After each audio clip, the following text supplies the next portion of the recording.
VLR.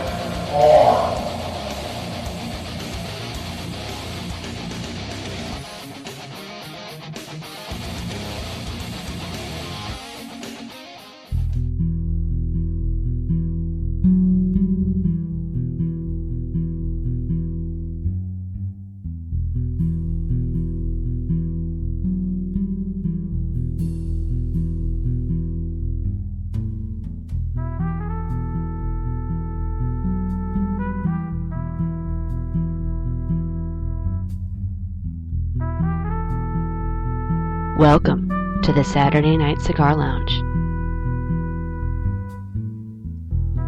And it is a very nice, little chilly, but not that bad Saturday night here in the Dallas-Fort Worth Metroplex. I am your host, Taylor Millard. Thank you for being here for Saturday Night Cigar Lounge here on Vigilant Liberty Radio. It should be a really fun show.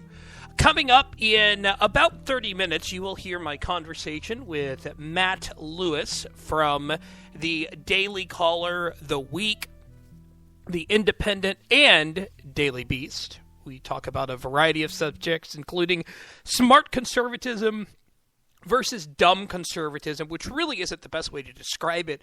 It's more along the lines of the difference between conservatism, thinking conservatism, and reactionary conservative. I think that is the best way to explain that. I'd like to thank and say hello to everyone who is in the chat. I saw Boston Randy is in there, Mo freaking Joe, Prairie Dog, and Vicky was there a minute ago, but she just disappeared. I'm sure she'll be back in a few minutes. So thank you guys very much. If you are interested in weighing in on the show, you can do that by going to vigilantliberadyradio.us/chat. You can log in there. If you do not have a Ustream account, just go ahead and put in a username and you should be able to get in. If you do have a Ustream account, oh, it's Mariah. Oh, hi, Mariah. Mariah Joven from the Conservative Feminist Show, which you can hear on Friday nights at 10 p.m. Eastern here on Vigilant Liberty Radio, is in the chat. Also, if you do have a Ustream account, just log in with your Ustream account, and that's how you can chat with us. So, should be fun.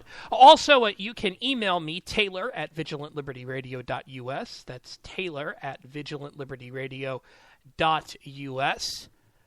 Or you can tweet me at EYE Desert Blog. That's at EYE Desert Blog. As we get started, I saw American Sniper today, this afternoon. And man, I'm not going to give away any spoilers for those who have not seen it, but I understand why it got nominated for the awards it got nominated for. Man, that movie, that was a rough movie for me to watch. It really was. And the reason why war movies are so hard for me to watch, like I can't get past the opening scene where they stormed the beach of Normandy and Saving Private Ryan. I can't get past that. I probably am not going to be able to see Lone Survivor again, which is funny because I own it on DVD, and I saw it in the theaters, but I'm probably not going to be able to watch it again. I've never seen Black Hawk Down. I've never seen We Were Soldiers. War movies are just very tough on me. Boston Rainey in the chat room. Your uncle wasn't killed by a sniper in World War II? No, my grandfather was in the Army Air Corps, but I'll get to... We'll get to Mr. Moore in just a minute. The reason why war movies are so tough on me is I wanted to be in the military. Ever since I was 6 years old, I wanted to be in the military. I remember being in my bathtub. My parents actually got me an aircraft carrier, which you could, with, fake aircraft, obviously, fake F-14s, fake F-15s. But I wanted to be in the military ever since I was 6 years old. 1999, 2000 rolls around. My parents and I actually had this conversation earlier tonight. They don't want to remember this. They didn't want me to go into the military. But 1999, 2000 rolls around. Two friends of mine are going to the naval recruitment. And I was like, I want to go too. I went with him. I went through the tests. I got up to the recruiter. I said, listen, I have back issues. They're like, you have any problems? I have back issues. They're like, well, we're not going to take you. It sucked. It sucked that they said that. It really sucked that they said that. Because I wanted to go in. I mean, I wanted to go in so bad to be part of the military.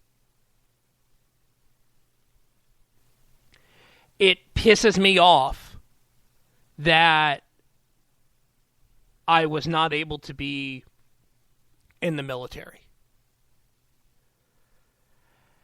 Now,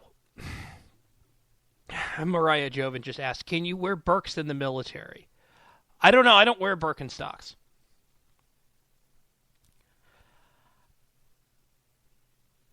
It's just this is funny because there are people in the chat room who know me. Meerkat 4 knows me, and T-Chad D knows me. And I doubt either of them are shocked that I wanted to be in the military. But it's still surprising because I'm a pretty, when I'm not super worked out, worked up about something, I can be relatively easygoing.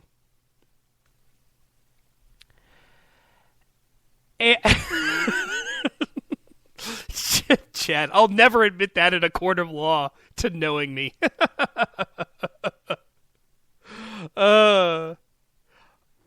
But it was just so, it was so frustrating that I couldn't go in. It really was. And so war movies are so hard on me because I wish, and cop shootings are so hard on me. Police involved, like when a police officer gets hurt or gets killed, because I want to be doing that. I mean, who's the next man up? Who's going to be the one helping people? Who's going to be the one, out there fighting to keep people safe or to keep this country safe? I wanted to be the one doing that. And that's why war movies are so tough on me. Because I wish that I could have been that guy. Prairie Dog, did Taylor say why he couldn't go in? My back.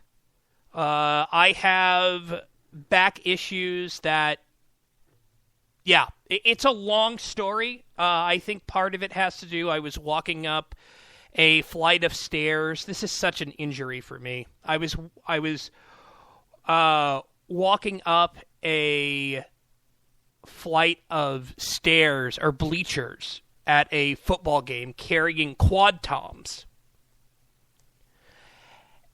And a clarinet player, I think I know who, but I'm not going to say. A clarinet player put her clarinet down right where I was stepping. One flight of bleachers later. That's where they all started. But, some people can serve and some people can't. And I wish I could have. I really wish I could have.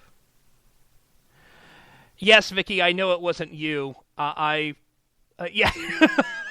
It's always the Woodwards. The Peanut Gallery is weighing in here. Chad, Vicky, actually everyone in the chat room, you guys are good peeps. You guys listening, the guys listening online are good peeps too. But yes, it's always the woodwinds, and it sucks. But let's move on to the film itself. I was a little hesitant when I heard that Bradley Cooper got cast as Chris Kyle. I was like, Bradley Cooper? They're going to have him? But let me tell you something. He did a fantastic job. If you saw Guardians of the Galaxy, Bradley Cooper was the voice of Rocket Raccoon in Guardians of the Galaxy. Very acerbic, very, very acerbic, very harsh. And very, didn't sound like, he doesn't sound like what Chris Kyle sounds like. But let me tell you something. Cooper and Matt Lewis is right. Cooper became Chris Kyle. That's how hard he worked at this. He became Chris Kyle. If you listen to what Chris Kyle sounds like, and you listen to what Bradley Cooper sounded like playing Chris Kyle, it's eerily similar. Chris Kyle's a little bit deeper, tiny bit deeper. Like, only if you're really listening would you know this. And the reason why I know this is that Matt Lewis interviewed Chris Kyle back in 2012 for FTR Radio. And if you go to FTRradio.com, you can listen to the interview that Matt Lewis did with Chris Kyle. And then if you go see the movie, it's just amazing at how much they sound like. I heard from a friend, this is Brylantis Stello. I heard from a friend that the movie was enjoyable, but was definitely lacking in development, just too much shooting and not enough reaction by Chris Kyle to it. Not sure if the characterization of that movie is correct. Yeah, I don't think that it's 100% correct, although I will say this. Mickey White, a.k.a. Biased Girl, said that there were some scenes in that movie, in American Sniper, that was... Oh, thanks, Bristol. I always forget that that's you. Sorry, Tim. I always forget that's you. That there were some people, or there were some scenes that were a lot like Call of Duty, Modern Warfare. And I could see that there were some scenes that certainly looked like that. And I was just completely sucked into the movie. I did have to leave once because my freaking contact got shoved up into my eye, so I had to fix that, which really kind of